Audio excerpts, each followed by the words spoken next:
boleh memenangkan kita, maka fitnah lah. Dia kata kalau fitnah itu boleh memenangkan kita, maka fitnah. Ada yang kata, oh itu dah ditarik balik. Tak. Dia bukan masalah ditarik balik, tapi itulah mentaliti PAS. Kerana apa? Kerana bagi dia, kalau fitnah itu boleh memenangkan, tak apa. Sebab ini adalah jihad. Ini adalah perjuangan Islam. Yang ada pemikiran macam tu, tuan-tuan, ni saya nak cerita Syiah je. Sebab itu Syiah dia ada konsep, apa dia panggil konsep tu? Dia menipu tu. Apa dia panggil? Taqiyah. Dia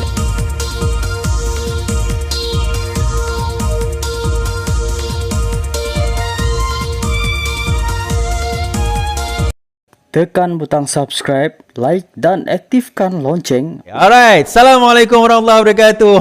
Sekarang ada sound, sorry. Salam sejahtera, salam reformasi, salam perjuangan. Saya ucapkan kepada rakan-rakan yang menonton saya pada malam ini. Terima kasih di YouTube, Facebook, di TikTok. Terima kasih kerana bersama dengan saya di Twitter juga. Kalau suara tak okey, tolong inform saya suara okey tak okey. Malam ini insyaAllah saya tak bersiaran beberapa hari ni sebab ada apa orang kata, dah ada kerja kan. So kita dah ada hashtag Ayo Gempur. Come on kawan-kawan, hashtag Ayo Gempur. Yes. Hashtag Ayo Gempur. Okay, yang ni jersey ni kita tak jual. Jersey ni kita jersey pula, t-shirt ni kita tak jual. So insyaAllah kalau ada demand bolehlah kita jual, tapi buat masa ni saya tak jual lah kan, sebab kita buat untuk grup penerangan yang akan gerak. Hashtag Ayo Gempur. Terima kasih saya ucapkan kepada terus bersama dengan saya. Terima kasih yang tap love dekat TikTok. Terima kasih yang share, yang bagi gift. Terima kasih yang share dekat Facebook, YouTube, dekat Twitter, yang retweet dan sebagainya. Terima kasih saya ucapkan tidak terhingga kepada tuan-tuan dan puan-puan kerana terus bersama dengan saya pada malam ini. So, kita ada beberapa perkara kita nak bincangkan. Antaranya, dengarnya ada pimpinan PAS dengarnya dah bergaduh. Even Haji Hadi tak pergi lagi. Dia dalam keadaan dikabarkan kesihatan beliau merosot, tetapi sudah ada pergaduhan. Apa yang berlaku? So, hujung nanti kita cerita. Stay tune. Sanusi tak puas hati Anwar tidak lihat projek KXP. Itu di lapangan terbang Kulim. Apa isu sebenar dan kenapa Sanusi gagal bawa pembangunan di Kedah? Okey, malam ni kita cerita. BN dengarnya hanya bertanding 45% kerusi berbanding dengan PH 55%. Kenapa? So adakah modal ini akan digunakan oleh PN untuk nak mengatakan bahawa BN UMNO tidak membela Melayu dan sebagainya? Baik, kita akan lihat insya-Allah malam ini perkara-perkara yang kita bawa insya-Allah. Dan harap tuan-tuan terus share, terus like, terus subscribe, dan kita harap tuan-tuan dan puan-puan bersama dengan kita sampai penghujung sebab ada cerita yang kita nak kabarkan kepada tuan-tuan dan puan-puan. Baik. Kecoh beberapa hari ni, tapi sebelum tu kita cerita tentang Zahid dahulu lah. Kita cerita tentang Zahid dahulu. Tentang UMNO Barisan Nasional dahulu. Baik. Zahid BN tandingi 45 kerusi. PH 55% kerusi. Okey, Barisan Nasional dijangka bertanding 45% daripada 245 kerusi Dewan Undangan Negeri yang akan mengadakan pilihan raya tidak lama lagi, manakala selebihnya akan ditandingi oleh Pakatan Harapan.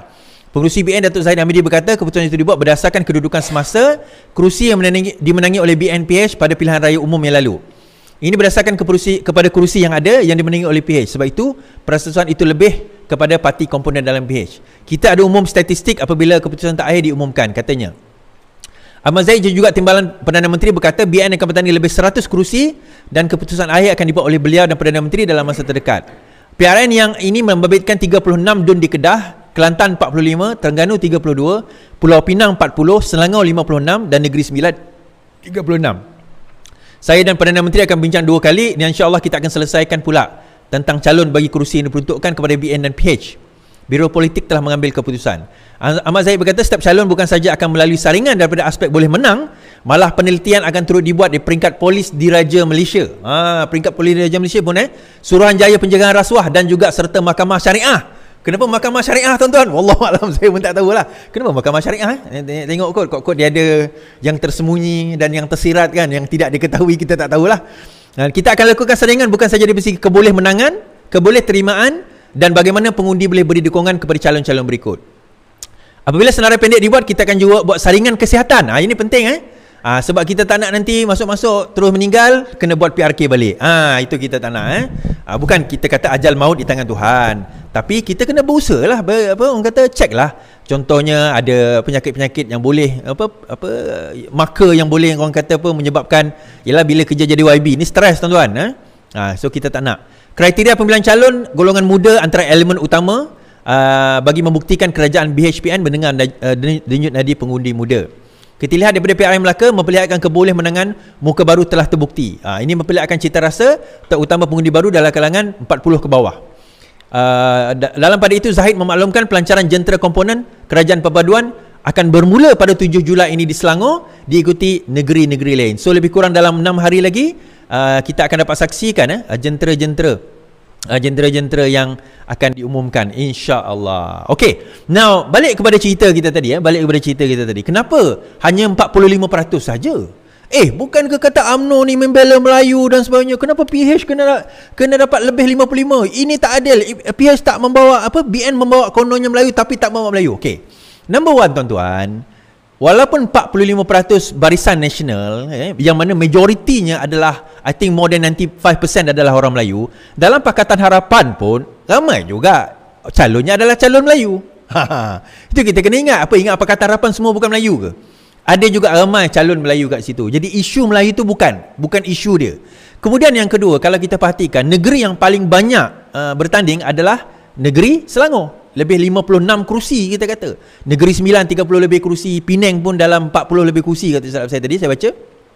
So kalau kita campur situ, of course proportion dia lagi besar jumlah kerusi tersebut di negeri tersebut, dan negeri-negeri ini dimenangi oleh Pakatan Harapan. Now di sini menunjukkan pada peringkat awal perbincangan pun kita nampak bahawa sebenarnya tak ada pergaduhan pun di kalangan PH dan BN. Yang orang PN duk cakap BN dan PH akan bergaduh, akan bertarik rambut, akan masam-masam muka, akan meninung, akan itu, tak ada sebenarnya. Di peringkat atasan, di peringkat pimpinan, kita dah settle formula. Formula dia, siapa incumbent artinya siapa yang menang, dia kekal bertanding di situ. So katakanlah BN menang kat situ, PH tarik orang yang bertanding, maka orang BN bertanding. Kalau PH menang, PH kekal kat situ, dia akan tarik calon yang dulu pernah bertanding kat situ untuk mereka. Cuma perbincangan itu di kerusi yang mana ada pertikaian.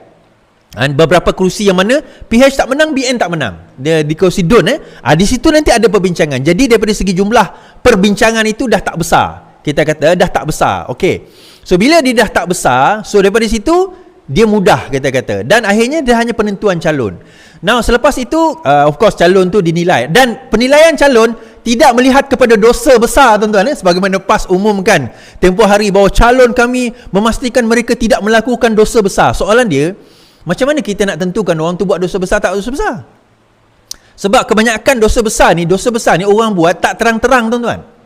Betul tak? Dosa besar orang tak buat terang-terang. Dosa besar ni orang buat kecil-kecilan, sembunyi-sembunyi. Kecuali apa dia tuan-tuan? Fitnah. Yang fitnah tu memang ada. Rasuah tak ada cerita lah, tapi fitnah. So siapa yang fitnah tuan-tuan? Kita tengok baru-baru ini yang fitnah siapa? Banyaknya yang kalah fitnah orang PAS. Majority adalah orang PAS. Sama ada mereka bayar ataupun mereka minta maaf. Mereka bayar ataupun mereka minta maaf. Soalan saya, adakah dosa fitnah dianggap sebagai dosa besar? Kalau dianggap sebagai dosa besar, Sanusi tak boleh bayar, tak boleh bertanding tu. Sanusi tak boleh bertanding di DUN Kedah. So kalau PAS meletakkan Sanusi bertanding di DUN Kedah, bermakna PAS telah menyanggah fatwa calon dia sendiri. Jadi kita tengok, adakah PAS cakap serupa bikin ataupun PAS cakap tak serupa bikin. Tak payah sembang lah pasal dosa besar lah, itulah inilah. Menteri besar kalah saman fitnah tau. Siapa berani kata fitnah itu bukan dosa besar tuan-tuan? Ayat Al-Quran banyak menyebut, hadis banyak menyebut, fatwa ulama banyak menyebut tentang bahaya fitnah ni. Walaupun ada pertikaian, fitnah itu lebih teruk daripada membunuh. Ada, bukan pertikaian, ada perbahasan sebenarnya. Tetapi kalau kita fikir fitnah ni tuan-tuan, fitnah, kenapa fitnah tu berbahaya? Sebab fitnah ini bila disampaikan, orang percaya, dan orang boleh, bukan setakat reputasi orang yang difitnah tu boleh jatuh, tetapi kepercayaan itu akan merebak kepada orang-orang yang percaya ni. Yang menyebar tu, yang duk forward tu, yang fitnah duk forward tu, apa jadi? Ada orang kata, Iswardi kau pun fitnah. Aku tak pernah kena saman fitnah tau. Aku tak pernah lagi kalah saman fitnah. Yang saman kena saman kalah saman fitnah, majoritinya adalah orang PAS. Majoriti adalah orang PAS. Jadi Kenapa majoriti orang PAS? Jadi ada tak kemungkinan benda ini melibatkan pemikiran matlamat menghalalkan cara? Sebab ada juga, saya terbaca lah somewhere kan. Dulu adalah yang tersebar baru-baru ni kan. Kalau fitnah itu boleh memenangkan kita, maka fitnah lah.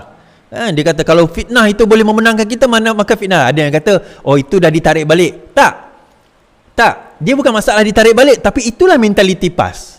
Kerana apa? Kerana bagi dia, kalau fitnah itu boleh memenangkan, tak apa, sebab ini adalah jihad. Ini adalah perjuangan Islam. Yang ada pemikiran macam tu, tuan-tuan, ni saya nak cerita Syiah je. Sebab itu Syiah dia ada konsep, apa dia panggil konsep tu? Dia menipu tu. Apa dia panggil? Taqiyah. Dia ada konsep taqiyah. Dia boleh menyamar jadi ahli sunnah, dia boleh semayang macam kita, tapi sebenarnya dia taqiyah. Dia berpura-pura. Jadi tak tahulah, kena tanya Tuan Haji Guru Haji Hadi kita lah kan. Sebab dia selalu pergi dekat negara Syiah kan. Betul ke itu cara-cara itu? Kena tanya dia lah. Saya tak mahir sangat tentang Syiah ni. Ada ke Syiah punya konsep macam tu kan? Mungkin boleh tanya pada beliau. Itulah, nanti hujung nanti kita ceritalah. Dia tak berapa sihat, kita doakan semoga diberi kesembuhan. Okey, habis cerita dekat situ. Baru-baru ni tuan-tuan, timbul satu semalam timbul satu cerita bahawa ada seorang menteri, bertaraf menteri lah, dia pergi masuk ke dalam KLIA, menceroboh katanya. Lepas tu bila dia menceroboh, dia membebaskan seorang pelancong Cina, perempuan Cina. Okey, kemudian benda tu disebarkan oleh geng-geng PN ni. Nampak? Inilah dia geng DAP, dia kata. Geng DAP. Macam aku tepuk dahi. Pertama, baik nak ceritalah, seluang. Legali check fakta dulu. Kau jangan tengok Cina tu DAP. Yang tu YB Tiong ni daripada GPS. Dia bukan PBB pun, dia parti lain, parti PDP kan kalau tak silap, dalam GPS, komponen GPS tu. Dan dia adalah ahli parlimen Bintulu. Kenapa saya kenal dia? Yalah saya duk lawan dia selama ni. Tak apalah, sekarang dekat Jam Perpaduan tak lawan lah kan. So dia ni memang terkenal sebagai orang yang memang robust lah kan? Saya boleh kata macam tu. Dia style Bung Mohtar tapi Sarawak punya. Siapa kenal dia lah. Siapa kenal dia. Baik. So dia masuk, diberitakanlah tanpa pas, masuk serbu macam tu, konon-kononnya selamatkan pelancong Cina sebagainya. Inilah nak membela orang Cina. Okey. Dia buat kenyataan akhbar. Pertama dia kata dia masuk bukannya langgar, dia ada pas. Dia sebagai menteri, dia ada pas VIP. Dan dia datang dengan polis bantuan. Sebab apa? Sebab ikut kenyataan akhbar beliau, ada seorang wanita, katanya dia warga Cina tetapi dia wartawan, dan dia di-call oleh konsulat China untuk settlekan benda ni. Dan dia dah ditahan lebih kurang dah 15 hari. 15 hari oleh immigration. Nak bebas boleh, tapi bayaran sekian. 10,000 berapa lah, 15,000 total bayaran diminta oleh immigration tu. Diminta, dia kata. Jadi dia bengang, dia masuklah, dia tanya, kenapa kita tahan macam ni? Ni saya nak cerita tuan-tuan. Tahanan immigration lah. Saya pernah dalam lock-up saya dulu, tahanan immigration. Dan tahanan immigration ni memang boleh ditahan berhari-hari, berbelas hari. In fact dalam lock-up saya tu 14 hari dah masuk lock-up, tapi tak ada lawyer, tak ada apa, tak ada, semua tak ada. Tak dipanggil, nak dibawa ke mahkamah pun tidak. Jadi tak tahu apa nasib dia orang. Dan ini berlaku. Saya bukan nak salahkan undang-undang tu sendiri, tetapi memandangkan kita dah menang ni, YB Menteri Saifuddin Nasution, tolong tengok perkara ini. Kita jangan anaya orang lah. Itu je. Dan kalau mereka nak lawyer, kena ada dia punya pengeras dia. Ini dia cerita sendiri ni. Dia cerita sendiri dekat saya. Tapi saya malah nak dedahkan benda tu kan. Malam ni saya bawa cerita. So dalam hal ini, apa yang berlaku adalah dikatakan bahawa diorang dah ada yang minta duit. So berlaku rasuah dekat situ. Jadi Menteri Anthony Locke pun membuat kenyataan. Tak timbul isu Tiong ceroboh semua menteri ada pas VIP. Setiap menteri mempunyai pas VIP untuk memasuki kawasan KLIA, kata Anthony Loke. Ini setelah Menteri Pelancongan Tiong King Sing didakwa melanggar protokol keselamatan apabila masuk ke kaunter bagi menyelamatkan seorang warga Cina yang ditahan oleh pegawai immigration. Loke menjelaskan tidak ada isu pelanggaran protokol kerana menteri dibenarkan masuk walaupun tidak menaiki penerbangan. Semasa beliau berada di KLIA, memang diiringi oleh polis bantuan dan anggota keselamatan MAHB. Dari segi isu pas keselamatan itu tak jadi isu. Sebenarnya setiap menteri ada pas untuk masuk ke lapangan terbang, walaupun kadang-kadang bukan ambil flight. Semalam pun saya berada di lapangan terbang, bukan saya ambil flight, tapi saya lancarkan satu penerbangan. Jadi saya masuk kawasan larangan seperti bagai pelepasan dan sebagainya. Bagi saya isu pas tak timbul. So tak ada isu istilah menceroboh. Pada Khamis lalu, Bebas News memetik mendakwa seorang menteri telah melanggar protokol. Semalam, Tiong mengakui dia ialah menteri yang terlibat dalam kekecohan di terminal. Bagaimanapun, menteri itu mendakwa kehadirannya bagi mendedahkan rasuah di kalangan pegawai di lapangan terbang itu. Tiong menjelaskan warga Cina yang dibelanya itu sebenarnya ditahan tanpa alasan. Katanya kedua-dua pegawai immigration terbabit dan pelancong berkenaan mempunyai masalah komunikasi.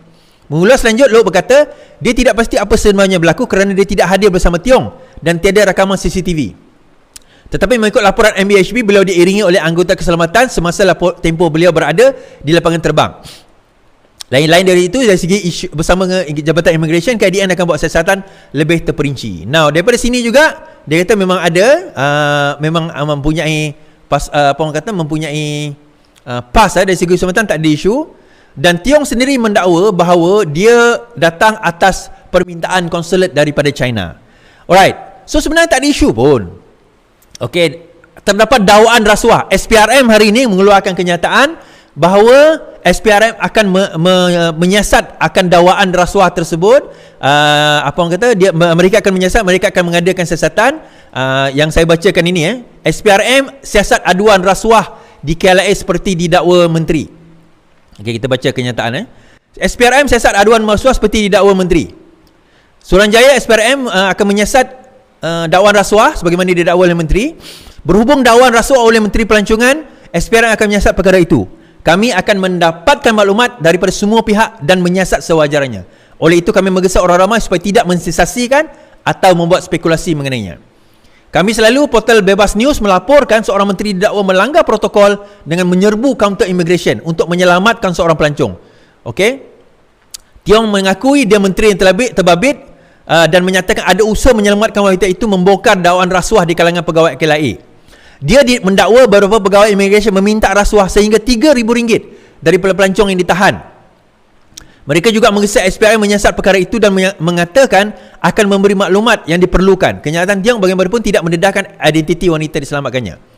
Bagaimanapun, The Star memetik sebagai berkata bahawa wanita itu adalah kaki tangan stesen TV milik kerajaan China yang tiba di Malaysia bersama dengan pegawai atasannya. The Star melaporkan pegawai kanan itu dibenarkan masuk pegawai immigration dan meminta bantuan daripada Konsulat Jeneral Malaysia di Guangzhou. Tiong dipetik berkata dia menerima panggilan daripada kaki tangan konsulat berhubung kejadian itu. Sementara itu, kedutaan China di Malaysia berkata pihaknya sedang menyemak dengan pihak berkaitan untuk mendapat maklumat lanjut. Kami telah melihat laporan berita dan sedang menyemak. Kedutaan China amat mementingkan dan melakukan segala usaha untuk melindungi hak dan kepentingan sah warga negara China di Malaysia. Okey. Jadi perkara itu sekarang ini telah disiasat. RM3,000 saya sebut tadi RM15,000, saya tak tahu baca kat mana, tapi RM3,000 dikatakan dakwaan itu ada rasuah tersebut dikatakan berlaku.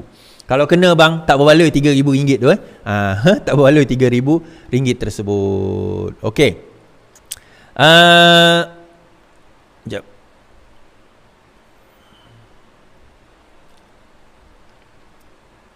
Kita cerita pasal bersatu pula tuan-tuan.